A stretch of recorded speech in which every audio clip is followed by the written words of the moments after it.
Entonces, pues vamos a iniciar, ¿vale? Es básicamente las sesiones por Zoom, va a ser una pequeña retroalimentación de lo que yo les suba una semana anterior, es decir, la semana que pasó, y que podamos aclarar dudas si es que ustedes las tuvieran, ¿vale? Que espero que sí. Bueno, como primer tema vamos a ver todo lo relacionado con la educación especial y con la discapacidad, esto para saber obviamente los términos que se ocupan hacia estas personas y cuáles, todavía no llegamos a su clasificación, pero más o menos cómo se hace la terminología en cuestión de de la educación especial y de la discapacidad, ¿vale? Ahí está.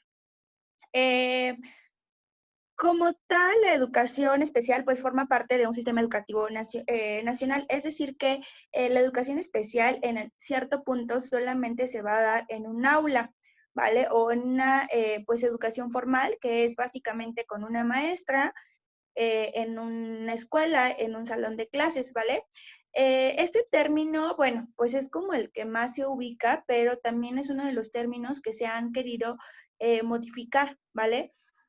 Todo lo que tenga que ver con algo especial se ha querido quitar porque pues es como un término que, ¿cómo les explico? Que llega a ser como hasta cierto punto como pues discriminatorio para las otras personas porque pues antes se le decía, por ejemplo, personas especiales, ¿no? ¿Cuántas veces no escuchamos que se les decía personas especiales y personas normales, ¿no? Que es aquella persona que no tiene una discapacidad, pero pues de repente empezaron como algunos autores a decir, bueno, y entonces las otras personas, los que no tenemos discapacidad, entonces no somos especiales o cómo, ¿no? Entonces estamos haciendo como una subcategoría y al final del día pues estamos discriminando a esta población. ¿Por qué? Porque la estamos separando y estamos buscando como algo diferente para ellos. Sabemos que necesitan muchísimo más atención. Sabemos que van a requerir de adaptaciones y adecuaciones curriculares, como es la infraestructura, el método que ocupes para enseñar, algún material. O sea, sabemos que vamos a ocupar como de más cosas para su proceso de enseñanza-aprendizaje, pero no se le puede llamar como especial, porque entonces yo no sería especial o tú no serías especial. Todos en algún punto somos especiales para alguien, ¿no? Sea tu mamá, tu papá, tu hermano, tu novio, ¿no? Tu amante. Entonces, esta categoría de especial se elimina, pero yo lo pongo porque todavía no hay como otra categoría pues específica, ¿no? Hay como varios términos, pero aún no queda uno que digan, ese es el normal y ya no se puede decir este otro, ¿vale? Y en la educación especial, o sea, este modelo de enseñanza-aprendizaje solamente lo vamos a poder encontrar en una escuela, ajá. Y obviamente está destinada para una persona con discapacidad. Ya vamos a ver más adelante la clasificación que hay de discapacidad y bueno, vamos a encontrar la motriz, la visual, la auditiva, la intelectual, ¿vale? Y la psíquica, aunque la verdad es una de las que menos haremos énfasis porque pues son menos vistas y porque generalmente estas ya salen como a la luz cuando es pues a una edad más tardía, ¿vale? Y a partir de aquí, bueno, pues se van a desencadenar términos como discapacidad, deficiencia y dificultad. Déjenle cambio. Y bueno, pues vamos a ver la primera que pues según la OMS nos dice que es toda restricción o ausencia debido a una deficiencia, ¿vale? De la capacidad de realizar una actividad dentro del margen considerado normal. Es decir, que se te va a dificultar hacer alguna actividad, pero esto va a salir como, no va a estar en tus manos. Es decir, aquella persona que tiene una discapacidad motriz, por ejemplo, tiene la disminución en la capacidad para, a lo mejor esta persona sí camina, pero le va a costar, o sea, su marcha no es la adecuada y entonces pues va a tardar más tiempo. Si tú pones a caminar a personas de la misma edad, incluso del mismo sexo, y les pides que lleguen al otro extremo, a esta persona va a ser muy notorio que aunque él camine, pues va a tener complicaciones, ¿vale? Afectan la forma de interactuar y participar plenamente en la sociedad, es decir, lo que yo les decía en el ejemplo, ¿no? Si tú los pones a caminar de un extremo al otro en comparación con personas que no tengan esta discapacidad, va a ser muy, muy notorio que no van a poder hacer esta actividad igual que o que el resto de sus compañeros, ¿vale? Entonces la interacción se va a complicar, pero solamente en ciertos aspectos, ¿no? En muchas ocasiones pensamos que una discapacidad imposibilita a la persona para hacer todas las cosas que un ser humano hace como por naturaleza, y no es cierto. Por eso es que hay estas categorías y entonces te dicen, ah, sí, discapacidad motriz, sí, pero la discapacidad motriz no va a afectar a lo mejor en muchas ocasiones tu vista, ni la parte cognitiva que hablamos de inteligencia, o sea, solamente va a afectar y específicamente a la parte motriz. Una persona que es ciega, bueno, pero no va a afectar su andar, no va a afectar la parte cognitiva, la parte auditiva, ¿no? O sea, por eso tenemos que ver específicamente en qué área o qué tipo de discapacidades para saber en qué podemos ayudarla, cómo podemos ayudarla, pero sobre todo qué se le va a dificultar hacer. Y entonces, a partir de ahí, pues obviamente generar algunas adaptaciones. Y esta puede ser permanente, reversible, congénita o adquirida, ¿vale? La permanente quiere decir que pues va a durar toda la vida, ¿no? Que ya, aunque tú vayas a terapias, aunque vayas a rehabilitación, aunque vayas a una serie de actividades, no se te va a quitar. Es decir, la persona que tiene parálisis cerebral, por ejemplo, probablemente sí pueda caminar, y tenemos un ejemplo en la universidad, ¿no? Está su compañero Paquito, que él puede caminar, puede desplazarse, pero no quiere decir, y bueno, y esto pudo hacerlo gracias a toda la terapia que él pudo recibir por parte de su mamá y de Teletón y de muchas instituciones. Pero esto no quiere decir que se le vaya a quitar el PC, ajá, la parálisis cerebral. Y tampoco quiere decir, y probablemente ya puede caminar, puede hablar y puede hacer muchas cosas, pero no quiere decir que ya no tenga la discapacidad, porque al final del día sí se le dificultan muchas cosas. Ajá. ¿Es funcional? Claro que es funcional, porque hace la mayoría de las cosas, va al baño, come, habla, cotorrea, ¿no? Es todo como cualquier otra persona, pero aún así, pues su discapacidad va a ser para toda la vida. Y esto, pues obviamente, solamente lo que se va a modificar es como la parte de funcionalidad que pueda tener esta persona, es decir, qué tan independiente puede ser, porque conocemos a niños con una parálisis cerebral que no pueden valerse por sí solos, es decir, necesitan que los lleven al baño, necesitan llevarlos a otro espacio, ¿no? O moverlos, necesitan estar con sombra todo el tiempo, y habrá chicos con PC que puedan hacer todo esto con ciertas dificultades, pero al final no necesitan el apoyo de otra persona, ¿vale? Vamos a la reversible, que yo les ponía el ejemplo, aquella persona que se fracturó, hubo un lapso de tiempo en el que no tuvo ciertos movimientos, se le dificultaban hacer cosas, y entonces, pues obviamente adquirió una discapacidad, pero sabemos que cuando le quiten el yeso, que cuando tome su rehabilitación, él va a poder correr, brincar como siempre lo hacía. Ajá, entonces a esto va dirigido. Lo congénito quiere decir que esta persona nace así. Por ejemplo, un síndrome de Down, sabemos que desde que el niño ya se está formando en el vientre o el producto o el feto, ya tiene esta mutación de cromosomas, y entonces sabemos que este niño va a nacer con síndrome de Down, o bueno, muchos en este caso, pues lo descubren hasta que nace, ¿no? Pero porque el niño ya tiene como ciertos rasgos físicos, como los ojos almendrados, los deditos un poquito más chatitos, los dedos de los pies y de las manos, la boca, la lengua, o sea, hay como muchas características que nos dicen, ah, es un niño con discapacidad y específicamente síndrome de Down, ¿no? Y entonces, bueno, pues se da básicamente desde que se empieza a formar el producto. igual que, por ejemplo, el autismo, ¿no? Igual es parte congénito, pero también hay unas que se adquieren, ¿vale? Y las adquiridas, pienso yo, que en muchas de las ocasiones son las más tristes, porque pues eres una persona completamente normal, ¿no? Hablando en normalidad, es decir, puedes tener como todas las funciones, haces todas las actividades con normalidad, encajas en la sociedad, hablas, ríes, juegas, no sé, todo, todo, todo.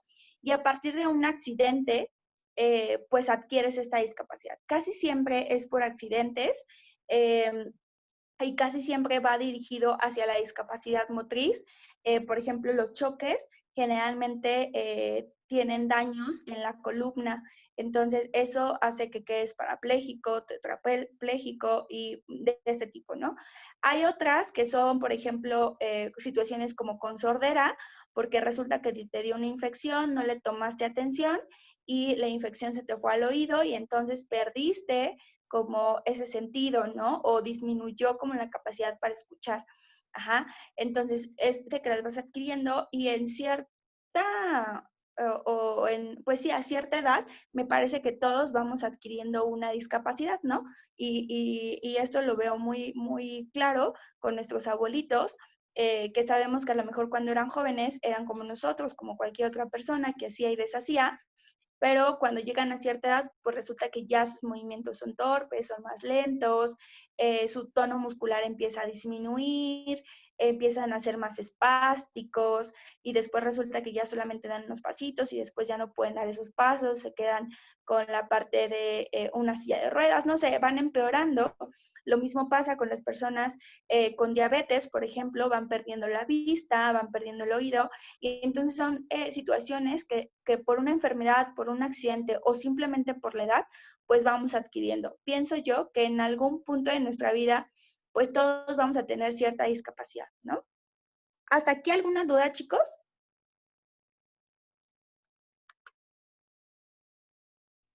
Todo bien, profesora. Ninguna, profesora. Perfectísimo. No, no. Muy bien.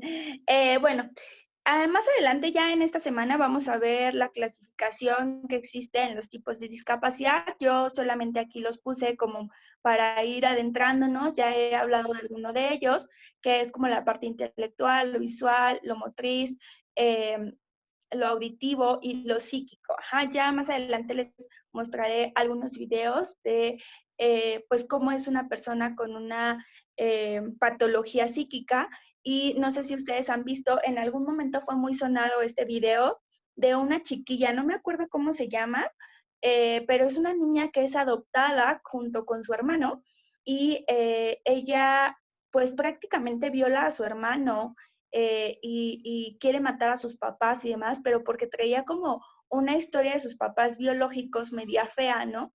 Y entonces ella pues tiene como, como rasgos muy agresivos y violentos hacia con la familia que la adopta. Y ya, bueno, pues más adelante estaremos viendo cómo se podría trabajar a este tipo de niños, que también pienso que no es como nada fácil, ¿vale? Vámonos con el segundo término, que es deficiencia, y nos dice, según la OMS, que es toda pérdida o anormalidad permanente o temporal de una estructura o función. Ajá.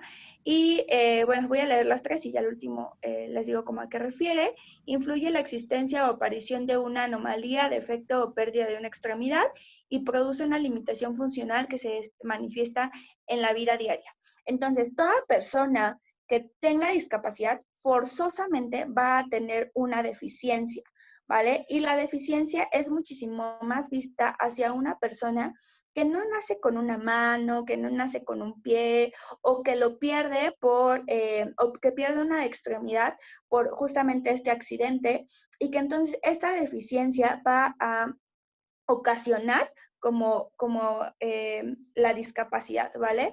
Entonces, podemos ver, por ejemplo, las personas que tienen estrabismo. El estrabismo es como aquellas personas que conocemos como viscos, también tienen una anomalía dentro, pues obviamente, de los ojos y demás, ¿no? Y obviamente esto va a afectar en la vida diaria, que es algo que yo les decía en la discapacidad, ¿no?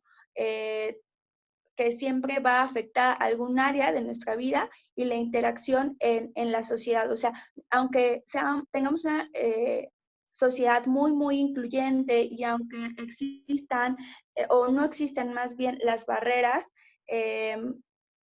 pero aún así se nos va a dificultar. Obviamente va a ser muchísimo más fácil sin estas barreras, pero de todas maneras se nos va a dificultar.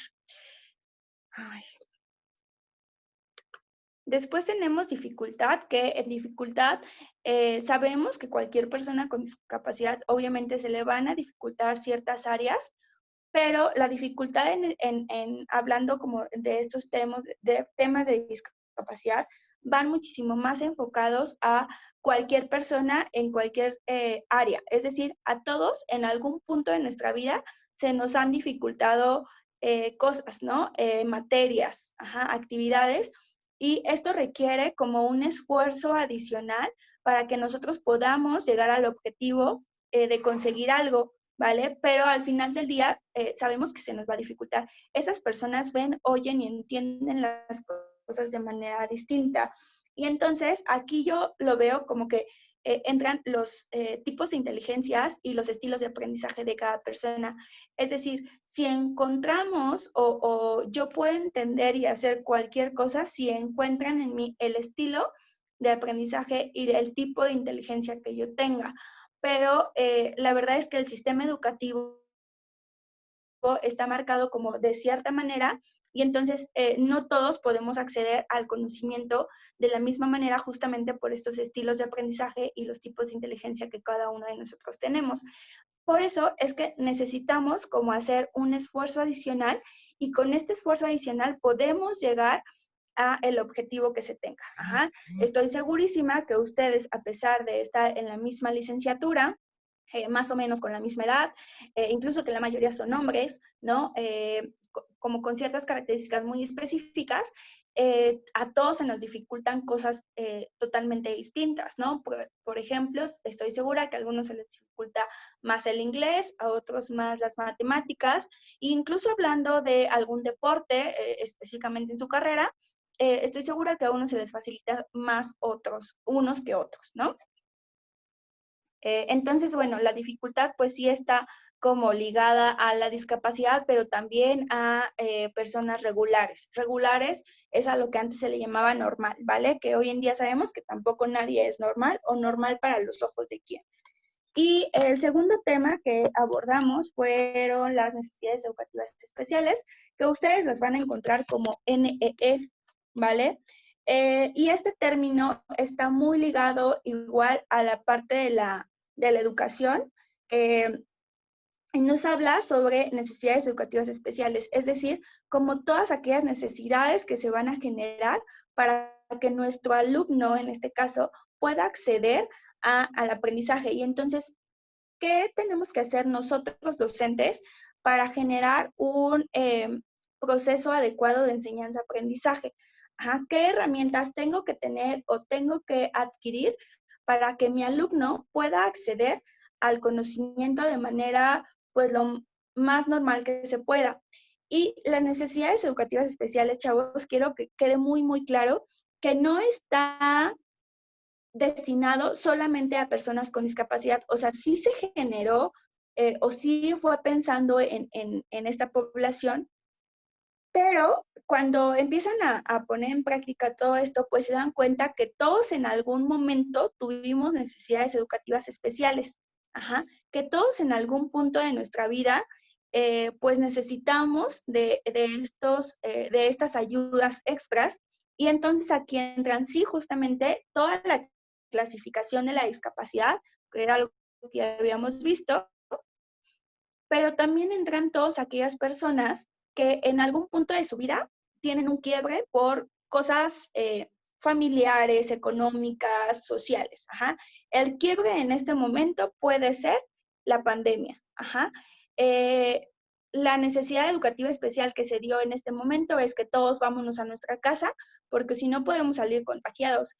Pero no nos dimos cuenta entonces que si los niños ya están en casa, están más seguros con la cuestión de salud, pero resulta que el niño ya está harto porque su mamá tiene el cinturón al lado, resulta que el niño ya no está adquiriendo o entrando de manera adecuada a este proceso de enseñanza-aprendizaje porque pues obviamente también aprendemos jugando y entonces en casa como que no hay tanto esa oportunidad porque no están nuestros amigos, no están nuestros compañeros, porque están aburridos, ¿no?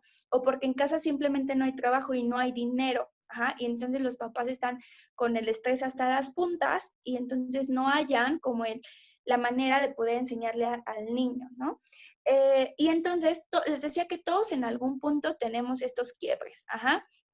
Y aquí me voy a que, no sé si a ti te pasó, espero que no, pero resulta que en tu casa tu papá le pegaba a tu mamá y entonces tú te ibas a la escuela pensando que que no sabías si tu mamá iba a estar golpeada, viva o no sé, cuando regresaras a casa. Ajá, o aquellas personas que en algún punto perdieron un familiar muy cercano, no sé, puede ser papá, mamá, abuelito, y que se fueron muy tristes a la escuela. No es que no pudieran aprender, no es que su cerebro no estuviera configurado para aprender, pero simplemente los pensamientos están en otro lado y entonces al niño le vale gorro si aprende o no en ese momento, porque su necesidad o su emoción está enfocada a esta situación de que falleció un familiar. Ajá, o que hay violencia intrafamiliar en casa.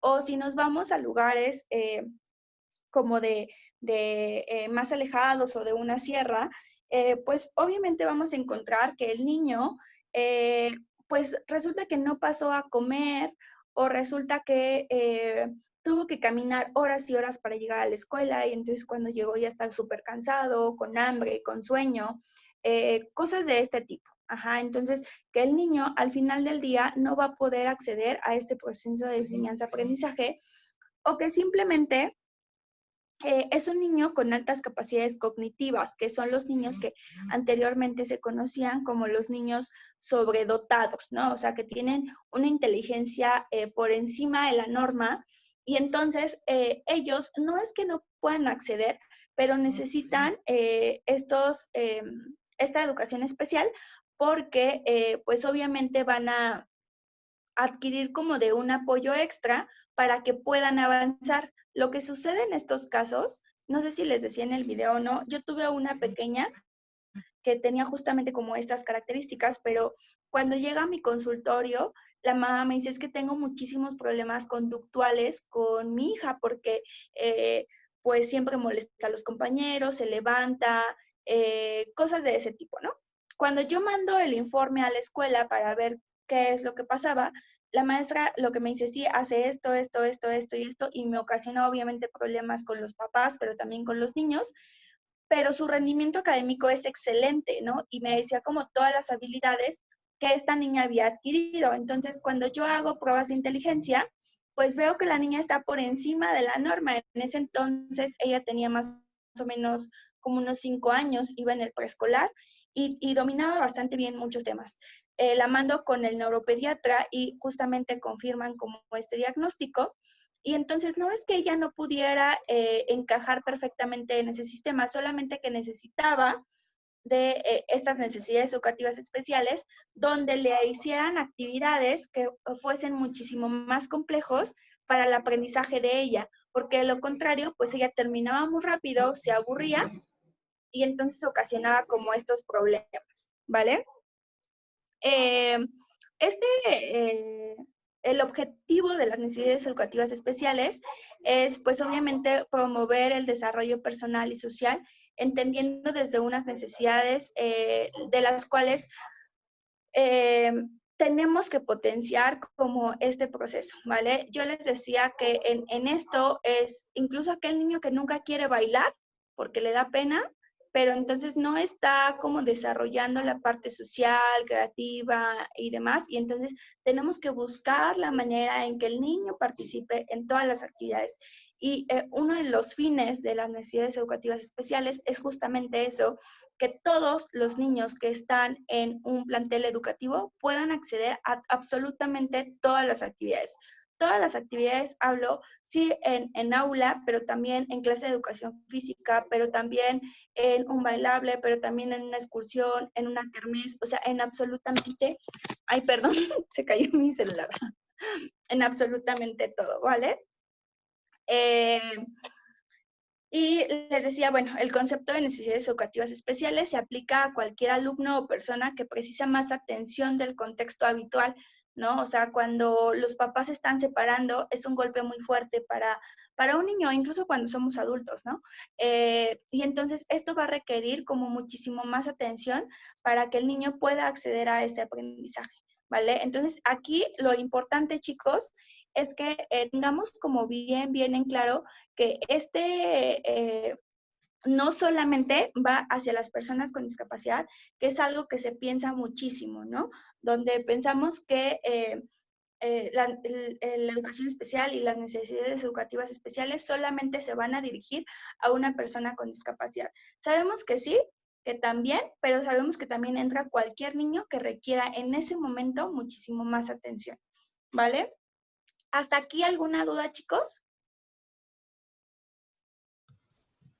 No, profesora. ¿No? No, Miss. Perfectísimo. ¿Quién sí? ¿O nadie dijo sí? No, dije que no. Ah, ok, Perdón. Oscar, muy bien. Entonces, Gracias. ¿alguien me quiere compartir si en sus prácticas o servicio ha tenido como algún acercamiento con alguna persona o algún alumno que haya requerido en su momento, pues, de estas necesidades educativas especiales? Sí, Ajá, ¿quién? yo, Brian. A ver, Brian, cuéntame. Pues de hecho, bueno, yo tuve tuve dos chiquillos que pues eran hiperactivos, pero el detalle que con ellos era de que bueno, conmigo se comportaban de una manera y con sus compañeros se comportaban de otra, pero al final de cuentas yo lo que estuve notando de ellos es que sabían resolver las cosas sin necesidad de que les estuviera repitiendo las actividades. Entonces me sorprendió la capacidad para entender y de resolver las cosas, pero el detalle que a mí nunca me habían comentado que pues los niños estaban pues medicados, por así decirlo. Entonces pues a la fecha pues ahorita dejé de ver a los niños por esta situación de la pandemia, pero me han comentado que pues ahorita están buscando pues otra institución, porque creo que tuvieron un problema con el profesor de educación física con el que estaban, bueno, con el que estaba ahorita a cargo después de que yo me retiré, después de que hice las prácticas. Pero lo más sorprendente es que pues los niños se comunicaban conmigo como si fueran unos chicos pues de acorde a una edad adulta, vaya. Pero le digo que el único detalle era el comportamiento que tenían ellos, pues a la hora de estar con sus compañeros, estar conmigo y estar con sus papás. Entonces no sé si eso se deba a que, pues, bueno, tenga que influir su familia o simplemente pues sea las características de ellos para poder convivir, vaya. Ok, muy bien. Vamos a ver más adentro. La verdad es que se me había ido como el TDAH, que es un tema muy importante y yo no lo había como puesto dentro de los temas que vamos a ver, pero sí va a ser importante que lo veamos porque son niños que vamos a encontrar todo el tiempo y que incluso de los 2020 de los 2000 para la fecha, ya cualquier niño que quisiera jugar, que tuviera como esta motricidad como muy desarrollado y esta necesidad de moverse, ya todos fueron diagnosticados con TDAH. Ajá. Y ese es un súper error que se generó. Yo le decía que ya estaba de moda el TDAH, pero también tenemos que ver como los estilos de crianza que hay hoy en día. O sea, y ver cómo era el niño de antes, qué habilidades y en qué lugares se desarrollaba y qué niños tenemos hoy, ¿no? Anteriormente encontrábamos al niño que pues no sé, jugaba, trepaba árboles, tenía un jardín, iba a cuidar sus borregos, ¿no? O sea, como toda esta parte donde el niño se movía, ¿no? Y jugaba con más primos, porque generalmente las familias vivían como muy cerca y entonces había como esta oportunidad de jugar. Y hoy nos encontramos en el otro polo, donde las casas son muy pequeñitas, ¿no? Donde ya no hay jardín, sino nada más una cochera, donde la educación ha cambiado mucho y entonces la escuela que tiene mayor prestigio es aquella que te saca al niño leyendo, de preescolar, donde las familias ya no son tan unidas y entonces ya no tienes como esa oportunidad de jugar, y sobre todo donde la tecnología ha llegado a invadir pues a todos los niños, ¿no? Hoy el niño hace berrinche porque no le prestas el celular y no porque no lo dejas salir a jugar con los primos, ¿no? Y entonces el niño, en el momento que tiene chance de desbocarse y de hacer como todos estos movimientos y de jugar, pues obviamente pareciera que tiene TDAH, pero no es cierto, solamente está como encontrando el momento para sacar toda esa energía que tiene pues acumulada, ¿no?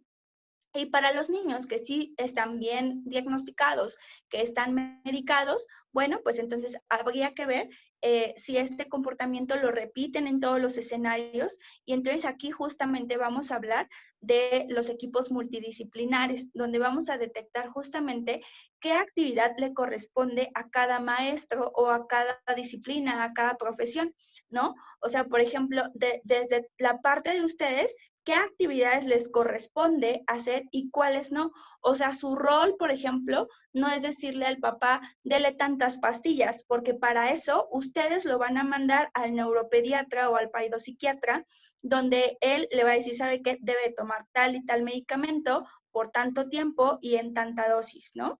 Y tampoco va a ser su rol, a lo mejor que el niño aprenda a, pues, no sé, a lo mejor respetar al papá, porque justamente yo sé que ser papá no es una profesión, pero sí entra dentro de este trabajo multidisciplinar, porque al final la familia siempre va a ser el eje principal para que tu niño avance o no.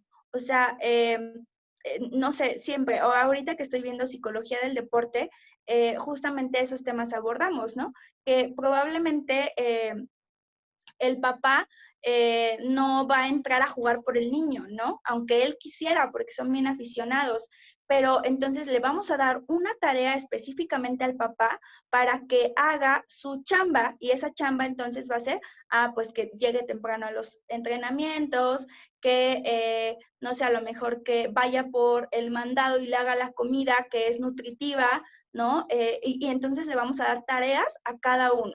Y entonces dentro de aquí, pues también, ¿no? Le vamos a dar chamba al que es de rehabilitación, le vamos a dar chamba al psicólogo, le vamos a dar chamba al terapeuta del lenguaje, al de cultura física, y entonces todos vamos a trabajar en busca de un objetivo, y bueno, ahí ya encontraremos. Niños con TDAH estoy segura que van a encontrar ustedes, porque al menos en mi caso, cuando me llega un niño con TDAH, casi siempre lo que hacemos es mandarlo a practicar un deporte. Y yo lo que hago casi siempre es mandarlos a taekwondo o a natación. Ajá, ¿por qué? ¿Por Profesora, qué taekwondo? Ajá, de hecho es lo que le quería preguntar. Bueno, le quiero preguntar, porque una ajá. vez en una ponencia de neurociencias nos dijeron que según a las personas con TDAH, a los niños con TDAH, es mucho mejor meterlos a deportes individuales en vez de deportes en conjunto, y más si son deportes de combate o de contacto. O sea, ¿qué tan cierto es eso? ¿Qué tan favorable sería? En este caso, yo cuando trabajaba en Xochitla tenía niños con TDAH, pero en el único momento que estaban bien, que estaban controlados y que estaban como tranquilos, que no les daban sus momentos de pánico, era cuando estaban en el taller de taekwondo o de boxeo. Entonces, ¿sí es bueno a los deportes de contacto? Sí, es buenísimo porque en taekwondo específicamente es un deporte que requiere muchísima disciplina, y eso es lo que se busca en un niño con TDAH y en los papás, ¿no? Vuelvo a lo mismo, los papás van a ser un eje muy importante aquí. Entonces el taekwondo requiere como muchísima disciplina y mucho autocontrol. Ajá, entonces eso justamente es lo que se requiere en un niño. Y en cuestión de natación, lo que yo hago, por ejemplo, cuando los mando a natación, es porque el niño necesito bajarlo, necesito que se me relaje tantito, pero también es porque no hay una coordinación motriz. O sea, el niño puede ser todo el tiempo estarse moviendo, pero al mismo tiempo no tiene una coordinación en su cuerpo. O sea, solo se mueve por moverse, pero no hay una coordinación, ¿sí me explico? Entonces, la natación, ustedes saben que es un deporte muy completo, donde se pone en juego como los hemisferios, la coordinación, y donde todo nuestro cuerpo está trabajando. Entonces, dependiendo como los casos de TDAH, es donde yo digo, bueno, mejor taekwondo o mejor natación, o si se pueden los dos, mucho mejor, ¿no? Obviamente la parte económica de repente no da, y entonces, pues dependiendo de las características, decimos, bueno, es mejor que se vaya a este, es mejor que se vaya al otro. Y los perfiles que tiene un profesor con taekwondo generalmente es como autoritario, ¿no? Entonces también esa figura de autoridad es la que le hace falta a los niños con TDAH. Por eso es que se recomienda mucho este deporte, ¿vale? Dice, en este caso, ¿qué se podría hacer? Tengo alumnos o he tenido alumnos que la verdad, como dice usted, sobresalen o tienen algunas actividades, algunas habilidades sobre mayor a otros y como dice usted, terminan antes, pero ¿qué tan bueno es exigirles o trabajar sobre de ellos sin llegar a lesionarlos o tener algún problema con ese tipo de chicos? Ajá, hay que hacer una valoración primero y hay que hacer unas adaptaciones curriculares y adecuaciones. Ese es un punto que vamos a ver más adelante y que es muy interesante porque es justamente darle al alumno lo que necesita para que ni se te quede ni se te adelante, pero que vaya y que avance siempre. Hay niños que ya te llegan como avanzaditos, entonces no puedes regresarlo porque lo único que vas a hacer es como frustrarlo, ¿no? Pero también si lo adelantas muchísimo, lo puedes tronar como lo que dices. Entonces tendríamos que hacer una evaluación para saber exactamente en qué nivel se encuentra el niño y a partir de ahí generar una estrategia para que el niño pueda avanzar sin tronarlo, pero tampoco sin dejarlo atrás, ¿vale? Tendríamos que ver como los casos y por eso es muy importante que ustedes los tengan ya como en mente. Va a haber un punto donde los vamos a exponer y vamos a generar como estrategias para trabajar con estos niños, ¿vale? Pero sí es importante tampoco llevarlos al quiebre, porque incluso psicológicamente ahí pues va a estar cañón, ¿vale? Nos vamos a volver a Casanova, ¿quieres conectar. participar? Sí. Sí, se vuelven a conectar, porfis. La misma ¿Va? ID. Sí. Vale.